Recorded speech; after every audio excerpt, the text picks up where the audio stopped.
পশ্চিমবঙ্গের সুরক্ষা, নাগরিকদের মর্যাদা, ভয়মুক্ত পরিবেশ এবং আমাদের যে সংস্কৃতির পুনরুত্থান, সাথে কর্মসংস্থান এবং দুটি বিষয়ে অগ্রাধিকার পেয়েছে শিল্প এবং কৃষক বা কৃষি। তার সঙ্গে আমরা উল্লেখযোগ্যভাবে গুরুত্ব দিয়েছি শিক্ষা এবং স্বাস্থ্যকে। এবং আমাদের এই রাজ্যে যারা সেবা দান করেন, আংশিক সময়ের চুক্তিভিত্তিক বিভিন্ন প্রজেক্টে কর্মরত এবং সর্বোপরি সরকারের সিদ্ধান্ত নীতি কার্যকর করার ক্ষেত্রে যে সরকারি কর্মচারীরা গুরুত্বপূর্ণ ভূমিকা গ্রহণ করেন, তাদের বিষয়ে উল্লেখ করা হয়েছে। রাজ্যে ব্যাপক বিনিয়োগ এবং শিল্প আনতে গেলে আইন শৃঙ্খলাকে সুদৃঢ় করা, তোলাবাজি, কাটমানি, সিন্ডিকেট, চাঁদাবাজি বন্ধ করা, সিঙ্গেল উইন্ডো সিস্টেমের মধ্য দিয়ে শিল্প এবং ব্যবসার উপযোগী পরিবেশ তৈরি করা এবং সড়ক, সেতু, রেলপথ, বিমানবন্দর এবং সমুদ্র বন্দর তৈরির মধ্য দিয়ে যোগাযোগ, অর্থাৎ মানব সম্পদের যোগাযোগ এবং পণ্যের যোগাযোগ, কাঁচামালের সরবরাহ লাইন, একে গুরুত্ব দেওয়া হয়েছে। আপনারা যদি দেখেন তাহলে এই বাজেটে এমন কোন অংশ বর্গ নেই যেটা বাদ গেছিল। ঠিক বাজেট বক্তৃতা মাননীয় অর্থমন্ত্রী শেষ করার পরে কার্যত এখানে বিরোধীদের বলার কিছু আছে বলে মনে হয় না। একজন প্রবীণ বিধায়ক, তিনি বিরোধী দলেরই একাধিকবার বিধায়ক, অশোক দেব আমাকে বলছিলেন যে বলার কোনো সুযোগ নেই, কিন্তু আইনজীবীদের জন্য কিছু থাকলে ভালো হতো। তিনি প্রফেশনাল আইনজীবী। আমি নিশ্চয়ই বাজেট আলোচনা হবে দুদিন ধরে, 24-25 জবাবি ভাষণ অর্থমন্ত্রী দেবেন। সেক্ষেত্রে আইনজীবীদের কথাও তিনি বিবেচনা করতে পারেন, তার দপ্তরের সঙ্গে আলোচনা করে। যাই হোক, বলার কারো সুযোগ নেই। আমি এখান থেকে আশ্বস্ত করতে চাই, আমি যে কর্মসংস্থানের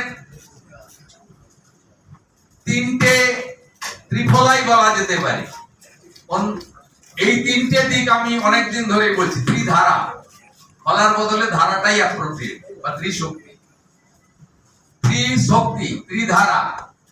এটাতে প্রথম হচ্ছে সরকারি কর্মসংস্থান, যেখানে শিক্ষক, অধ্যাপক, শিক্ষাকর্মী, সরকারের শূন্য থাকা পোস্ট, পুলিশ, বনকর্মী ইত্যাদি ইত্যাদি।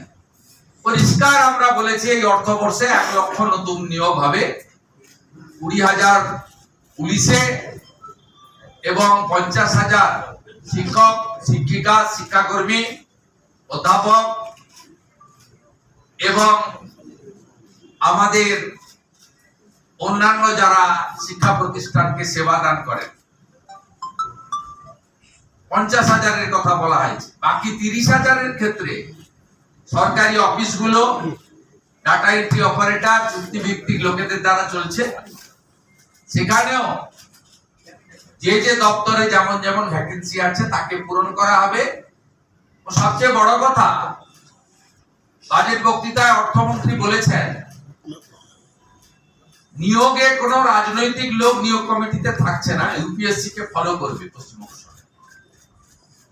এবং আজকে যে চাকরির দুর্নীতি হয়েছে, সেই দুর্নীতির হাত থেকে আগামী দিনে আগামী প্রজন্ম, বেকার যুবক যুবতীরা রক্ষা পাবে। এটি একটি বড় দিক। ত্রিধারাতে দ্বিতীয় দিক হচ্ছে বেসরকারি শিল্প, তার মধ্যে ফুড প্রসেসিং এবং এমএসএমই আছে। সেখানে ব্যাপক ইনভেস্টমেন্ট, সেই উদ্দেশ্যেই কিন্তু ল্যান্ড সিলিং এর পর্যালোচনার কথা বলা হয়েছে। 100 কোটি টাকার বেশি যারা বিনিয়োগ করবেন তারা পঞ্চায়েত বা লোকাল বডিজ কারোর কাছ থেকে কোনো অনুমোদন নিতে হবে না, কারণ এখানে রাজ্য স্তরে চুক্তি হয়, তাদের জমির ব্যবস্থা দেওয়া হয়, তারা ব্যাংক থেকে লোন নেন, ওখানে গিয়ে কেউ প্ল্যান আটকান, কেউ ট্রেড লাইসেন্স আটকান, বলেন তোলা দিতে হবে, আমার লোককে দিতে হবে, ফায়ার লাইসেন্সে করা হয়। এটা এই যে স্থানীয় স্তরে যে হয়রানির শিকার হন সেখান থেকে মুক্তি পাবেন যারা ন্যূনতম 100 কোটি টাকার বেশি বিনিয়োগ করবে। সবচেয়ে বড় কথা, আগে সরকার শিল্পে ইনসেন্টিভিয়াস তুলে দিয়েছিল, বর্তমান সরকার এই শব্দটি, এই ব্যবস্থাটা ফিরিয়ে আনলো, 5000 কোটি টাকার প্রভিশন রেখেছে এবং এই 5000 কোটি টাকা মূলত কর্মসৃষ্টি সংক্রান্ত যারা শিল্প করবেন তাদেরকে ইনসেন্টিভিয়াস দেওয়ার কাজে অগ্রাধিকার দেবে বর্তমান সরকার। এর সাথে আমাদের আমসহ যে সমস্ত ফুড প্রসেসিং ইউনিট রয়েছে, টমেটো সহ অন্যান্য অনেক রয়েছে ফুড প্রসেসিং ইউনিট, এবং ভেরিয়াস টাইপের ভেজিটেবল ফ্রুটস এরও এখন ফুড প্রসেসিং অনেক ইউনিট রয়েছে। সেখানে তার উদ্যোগের কথা বলা হয়েছে, এমএসএমইর জন্য স্পষ্ট নির্দেশিকা রাখা হয়েছে, এর মধ্য দিয়ে ব্যাপক কর্মসংস্থান হতে পারে। তৃতীয় হচ্ছে ব্যবসা এবং ভর্তুকি কেন্দ্রিক নানা ধরনের যে সমস্ত শিক্ষিত যুবক যুবতীরা বা যারা স্কিল ট্রেনিং নেওয়ার পরে নিজে ছোট ব্যবসা করতে চান বা মাঝারি ব্যবসা করতে চান, তাদেরকে প্রধানমন্ত্রী মুদ্রা যোজনা, পিএমইজিপি, বিশ্বকর্মা ইত্যাদির মাধ্যমে ভর্তুকির ক্ষেত্রে অনেকটা দায়িত্ব রাজ্য সরকার নিয়েছে, বাজেটে এটা ছত্রছত্র আছে। এই 3 ভাবে আমাদের এখানে কর্মসংস্থানের দিগন্ত উন্মোচিত হবে। এর সুফল আগামী 6-8 মাসের মধ্যেই আপনারা দেখতে পাবেন। প্রত্যেকটা জিনিসের একটা প্রসেস থাকে, একটু সময় লাগে, এবং মহিলাদের সংরক্ষণের কথাও আমরা বলেছি। বিশেষ করে আমার পাহাড়ি লোকেদের সুবিধা হবে, ইএফআর এ দীর্ঘদিন ধরে নিয়োগ ছিল না, 1000 নতুন ইস্টার্ন ফ্রন্টিয়ার রাইফেলে নিয়োগ হবে, যার মধ্যে 30% আমাদের মহিলারা থাকবেন, বোনেরা থাকবেন। এর বাইরে যদি আপনি বলেন শিল্প কর্মসংস্থানের বাইরে অন্নদাতা ভগবান কৃষকদেরকে দুহাতে এই বাজেটে দেওয়া হয়। এখন প্রায় 2500 টাকা করে ধানের কুইন্টাল, বাড়তি 200 টাকা করে দেওয়ার কথা ঘোষণা করা হয়েছে, এবং আমাদের সংকল্প পত্রে যে প্রতিশ্রুতি আছে এই প্রতিশ্রুতি মেনে আমরা 3100 টাকা করব, ধাপে ধাপে কথা আমরা বলেছি। এবছর 200 টাকা করে বাড়তি তারা পাবেন। আমাদের কৃষির মধ্যে প্রধানমন্ত্রী কৃষি সেচাই যোজনা, 4টি জেলাকে প্রধানমন্ত্রী ধনধান্য কর্মসূচিতে যুক্ত করা, মৃত্তিকা পরীক্ষা সহ অনেকগুলো কর্মসূচি রাখা হয়েছে। সাথে সাথে প্রধানমন্ত্রী পিএম কিষাণ সম্মান নিধিতে ভারত সরকার 6000 টাকা দিচ্ছেন, আমরা আরো 3000 টাকা অতিরিক্ত দেওয়ার সিদ্ধান্ত গ্রহণ করেছি। আমরা আলু চাষীদের জন্য বিশেষ প্যাকেজ দিয়েছি। প্রত্যেক আলু চাষী তারা কুইন্টালে 200 টাকা করে ভর্তুকি পাবেন, এবং তাদের বীজ এবং কোল্ড স্টোরেজ ট্রান্সপোর্টেশন এক্ষেত্রেও গুরুত্বপূর্ণ সিদ্ধান্ত নেওয়া হয়েছে। কৃষি কাজে যে বিদ্যুৎ ব্যবহার করা হয় তাতে ইউনিটে 2 টাকা ছাড় দেওয়া হয়েছে। এটা পর্যায়ক্রমে আগামী দিনে এই সরকার অনেকদিন থাকবে, আমরা কৃষকদের জন্য ধীরে ধীরে আরো করব। 2 টাকা ছাড় ইউনিটে দিয়েছি। এর জন্য রাজ্য সরকারের এই বছরই 800 কোটি টাকা যাবে, 800 crore ফর কৃষক, ওদের ইউনিটে 2 টাকা করে ছাড় দেওয়া হয়েছে। এর সঙ্গে যদি নারী শক্তি, দেবী শক্তির কথা বলেন, 3,000 টাকা তো ঘোষিত, 28 লক্ষ ইতিমধ্যে পেয়েছে। আগামী 1 জুলাই আরো 1,05,00,000 অ্যাকাউন্টে টাকা ট্রান্সফার হবে। তার প্রভিশন অর্থমন্ত্রী রেখেছেন 36,000 কোটি টাকা। যারা ড্রপ আউট আটকাতে গ্র্যাজুয়েট বা ইউনিভার্সিটি স্তরে ছাত্রীদের জন্য এককালীন 50,000 টাকার কথা ঘোষণা করা হয়েছে। এবং আমাদের প্রসূতি মায়েদের জন্য প্রধানমন্ত্রী মাতৃ বন্দনা স্কিমের সাথে আরো অতিরিক্ত দিয়ে, ওটাতে 5,000 টাকা পাওয়া যায়, আরো 16,000 টাকা দিয়ে 21,000 টাকা দেওয়ার কথা বলা হয়েছে। এবং 5টি পুষ্টিকর কিট প্রদানের কথা আজকে বাজেটে উল্লেখ করা হয়েছে।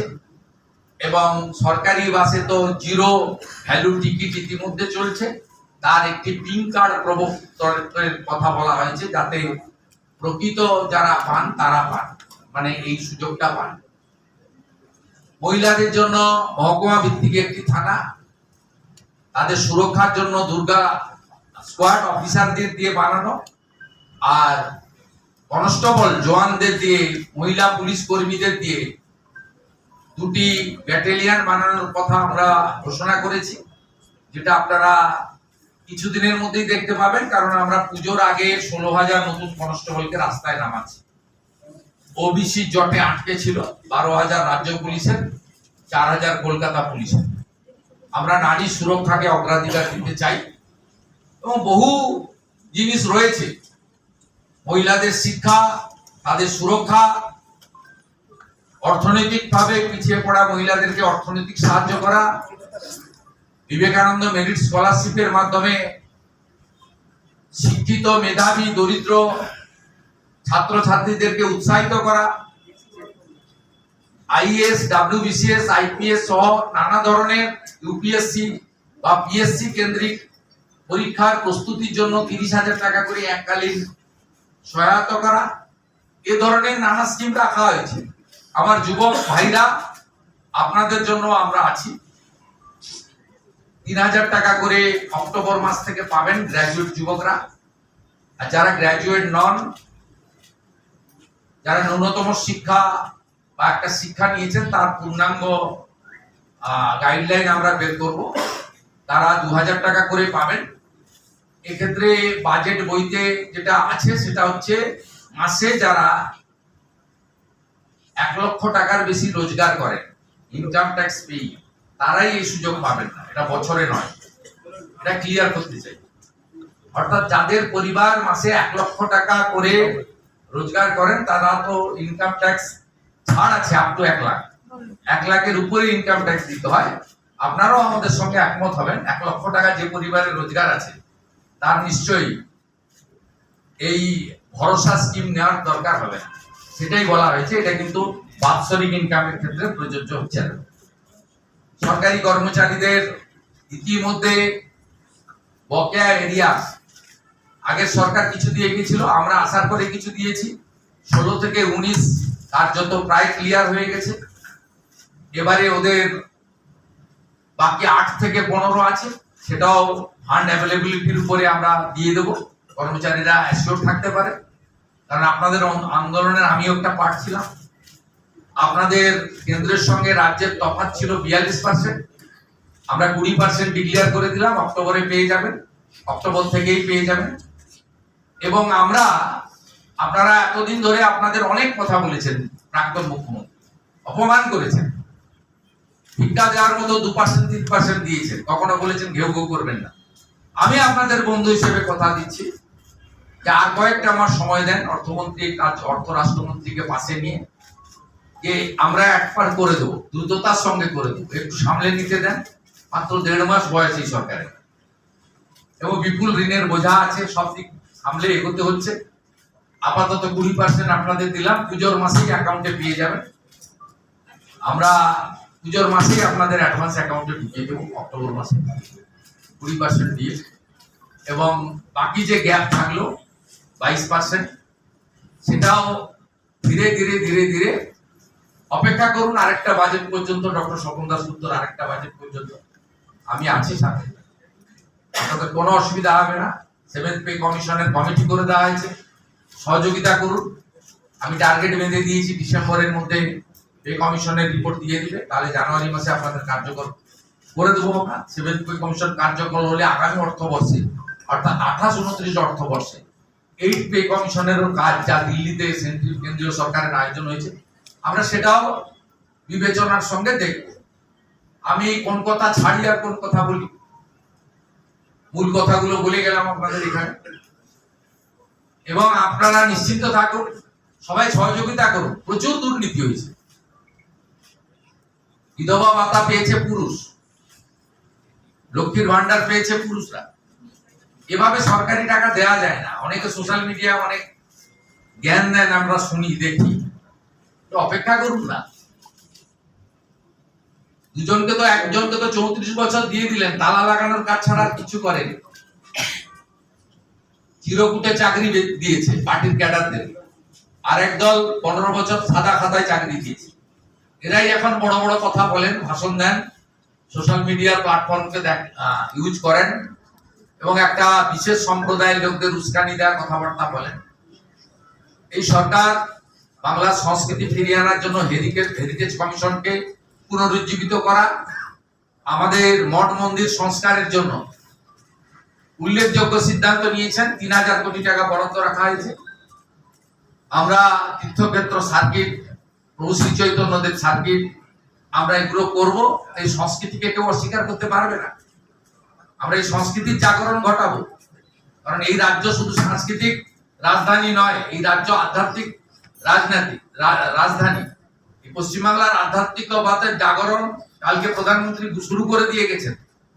ডক্টর শ্যামাপ্রসাদ মুখার্জিকে সামনে রেখে আমরা অনেক ঘোষণা করেছি। তার 125তম জন্ম জয়ন্তী কিভাবে উদযাপিত হবে, 125 ফুট উঁচু মূর্তি হবে, ওই দিনটি ছুটির দিন হিসাবে পালন করা হবে, শ্রদ্ধার সঙ্গে পালন করা হবে, ইত্যাদি ইত্যাদি।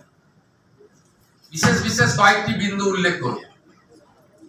একটা হচ্ছে আশা আইসিডিএস এর বোনেরা, আপনারা আশা করি খুশি হয়েছেন, 5000 টাকা বাড়তি বরাদ্দ পাবেন প্রতি মাসে।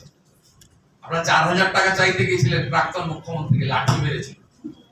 বর্তমান মুখ্যমন্ত্রীকে আপনারা চাইতে হয়নি, আপনি না চাইতেও পেয়েছেন। আপনারা অনেক কাজ করেন, হেলথ সেক্টরটাকে আপনারাই বাঁচিয়ে রেখেছেন। আইসিডিএস এর দিদিরা, হেল্পাররা, তারা নিজেদের সেন্টার চালানোর বাইরে গিয়ে সরকারকে অনেক সাহায্য করেন। আপনাদের জন্য আমরা করেছি। আরো অন্যান্য সেক্টর, প্যারা টিচার বন্ধুদেরও আশ্বস্ত করতে চাই, 5000 টাকা বৃদ্ধি ঘটেছে। আমরা অন্য রাজ্য থেকে আমাদের শিক্ষা দপ্তর কালেকশন করবে, অর্থ দপ্তরের সঙ্গে আলোচনা করবে, সর্বোপরি আমরা সিদ্ধান্ত নেব। অন্য রাজ্যগুলো বিজেপি শাসিত রাজ্যের সমান ধীরে ধীরে আমরা করবো। আপাতত 5000 টাকা আপনাদের বৃদ্ধি করেছি। আর অন্যান্য ক্ষেত্রে অনেক ভুয়া নিয়োগ হয়েছে। আমরা 2000 টাকা কেন করেছি, তার কারণ হচ্ছে আমরা সিভিক ভলেন্টিয়ার, ভিলেজ পুলিশ, আমাদের অন্যান্য যেগুলো আছেন কন্ট্রাকচুয়াল, এদের অনেক জল মিশানো, এদের যোগ্যতা নেই, অনেকেরই এডুকেশন সার্টিফিকেট ভুয়া, অনেকেই পার্টির ক্যাডার হিসেবে কাজ করেন, নিজের কাজ করেন না, অনেকেরই শারীরিক দক্ষতা নেই, অনেকের বয়সের সার্টিফিকেট ভুয়া। আপনাদের আপাতত 2000 টাকা দিয়েছি, কিন্তু একটু ঝাড়াই বাছাই হবে, এটা এখন থেকে মেয়েরা প্রস্তুতি রাখতে পারে। ছাঁটাই হবে না, কিন্তু ঝাড়াই বাছাই হবে, এটা একটা মাথায় রাখতে পারেন। তারপরে সঠিক লোককে সঠিক দেব। এতদিন এনবিএফ এবং হোমগার্ডরা বঞ্চিত হয়েছে আগের সরকার থেকে, মাত্র 12000 টাকা করে বেতন দেয় তাদের। আমরা তাদেরকেও 2000 টাকা করে বৃদ্ধি করেছি। তাদের জন্য আমরা রিটায়ারমেন্টের পরে পলিসি ভাবছি পরবর্তী সময়। তারা সত্যিকারে খুব অবহেলিত, বঞ্চিত অবস্থায় ছিলেন। উল্লেখযোগ্য কয়েকটি বিষয় রয়েছে যা জনগণের ক্ষেত্রে অত্যন্ত প্রভাব ফেলবে। এই সরকার ঠিক করেছে সব ICDS sector, primary, upper primary এবং হাই স্কুলে একদম পাইলট প্রজেক্টের অন্তর্গত electric connection all, purified drinking water, পরিশুদ্ধ পানীয় জল অল, প্রাইমারি এবং হাই স্কুলের ক্ষেত্রে বিশেষ করে অগ্রাধিকার রাঢ়বঙ্গের জেলাগুলি পাবেন, পরে উত্তরবঙ্গের হিল এলাকায় যেখানে আবহাওয়া একটু অনুকূল থাকে, পরে পরে আমরা যাব। পাখা লাগানো হবে। এখনো সব স্কুলে, সব সেন্টারে খাওয়ারের ইউটেন্সিল প্লেটটা পর্যন্ত ঠিক যায়নি, সেটাও দেখবো। আমরা বলেছি পুরো পাইলট প্রজেক্টে। রান্না এখনো 20-25% স্কুলে গ্যাস ছাড়া হয়, 100% গ্যাসের রাতে রান্না হয়, তার জন্য আমরা প্রজেক্ট নিয়েছি। সমস্ত হাই স্কুল এবং মহিলা কলেজ, কোয়েড কলেজ, যেখানে আমাদের বোনেরা কন্যারা পড়াশোনা করেন, sanitary vending machine, napkin machine, sanitary vending machine আমরা স্থাপন করার প্রভিশন আজকে বাজেটে অর্থমন্ত্রী ঘোষণা করেছেন। এটি একটি উল্লেখযোগ্য দিক। মিড ডে মিলের বরাদ্দ 6.5 টাকা ছিল, আমরা আজকে 10 টাকা করে দিয়েছি, ভালো খাবার পাবেন। আরেকটা উল্লেখযোগ্য দিক, আপনাদের হয়তো আলোচনায় আসবে না, যেটা পুণ্যের কাজ করেছে অর্থমন্ত্রী আজকে, সেটা হলো 56 টাকায় 3 বেলা খাবার দেওয়া হতো হসপিটালে। আমি পিজিতে ভিজিটে গেছিলাম, পিজির ডাক্তাররাই আমাকে বলছে পুরো কুমড়ো, সন্ধ্যাবেলাও কুমড়ো। আমি জানতে চাইলাম কেন? গর্ব করে বলতেন আগের মুখ্যমন্ত্রী, এটা কি সোনার হসপিটাল? কি করবে ঠিকাদাররা, সাপ্লাইয়াররা? 56 টাকা, 56 টাকা 44 পয়সা মনে হয়। তা এই টাকায় কি হবে? আমরা কত টাকা দিলে হবে? 104 টাকায় মোটামুটি 3 বেলা হবে। আমি স্বপনদাকে অনুরোধ করলাম যে 104 নয়, 110 করে দিন, একটু রুগীরা ভালো খাবার পাক। আমরা 110 টাকা করে দিয়েছি।